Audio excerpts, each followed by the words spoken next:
8वां दिन। कुछ महत्वपूर्ण सहायक क्रियाएं। Some important helping verbs can, could, may, might, must, ought to, should, would.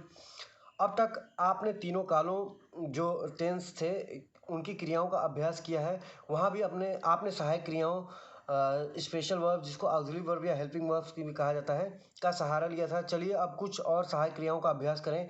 Can और में ये सहायक क्रियाएं हैं, दोनों का अर्थ है सकना, पर इस सकना के अर्थों में भेद है जिसे आप नीचे दिए गए वाक्यों में स्वयं समझ सकेंगे। कुड कैन का भूतकाल है, मे हैव मे का भूतकाल है। कुड और वुड से वाक्य शुरू करने पर रिक्वेस्ट या आग्रह का भाव आता है। सबसे पहले कैन का प्रयोग देखेंगे। क्या तुम सितार बजा सकती हो? Can you play sitar? हाँ, मैं बांसुरी भी बजा सकती हूँ। Yes, I can play the flute as well. क्या तुम मेरी पुस्तकें लौटा सकती हो? Can you return my books? नहीं, मैं वे अभी नहीं लौटा सकती। No, I can't return them yet. क्या तुम संस्कृत पढ़ सकती हो? Can you read Sanskrit? हाँ, यस आई कैन। अब मे का इस्तेमाल देखते हैं किस रूप में होता है। क्या मैं अंदर आ सकता हूँ? मे आई कम इन सर? हाँ आओ। Yes you may. क्या मैं बाल सभा में सम्मिलित हो सकता हूँ? मे आई अटेंड बाल सभा सर? हाँ, बड़ी खुशी से।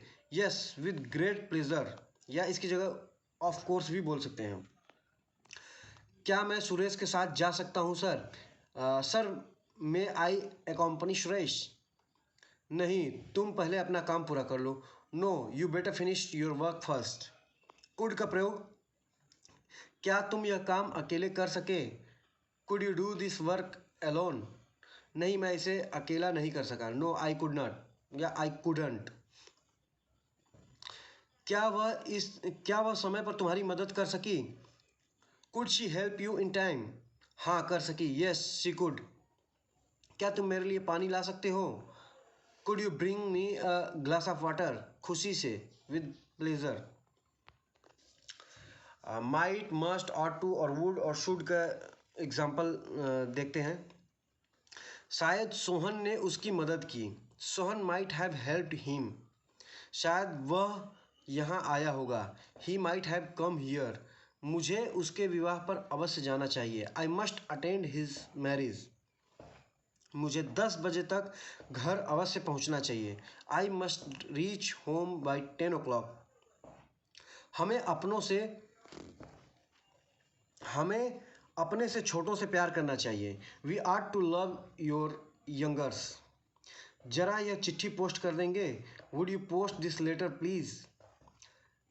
तुम्हें कक्षा में अधिक नियमित रूप से जाना चाहिए। You should attend the class more regularly. याद रखें, can I walk? May I walk? Can you do this job? May I do this job? Can you sing a song? May I sing a song? ऊपर दिए गए can वाले वाक्यों में शक्ति, समर्थता आदि भावों का बोध होता है और मे वाले वाक्यों से अनुमति, आज्ञा मांगने अथवा इच्छा आदि भाव प्रकट होते हैं। कैन आई वॉक का अर्थ है कि क्या मुझ में चलने फिरने की शक्ति है। इसी तरह मे आई वॉक का मतलब इजाज़त मांगने से, क्या मैं सैर कर लूँ।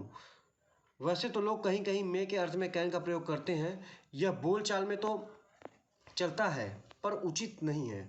जैसा कि पहले भी बताया गया है, कुड और माइट शब्द कैन और मे के भूतकाल के रूप में है। इसी प्रकार ऑट और शुड का प्रयोग कर्तव्य भाव, करना चाहिए को प्रकट करने के लिए किया जाता है।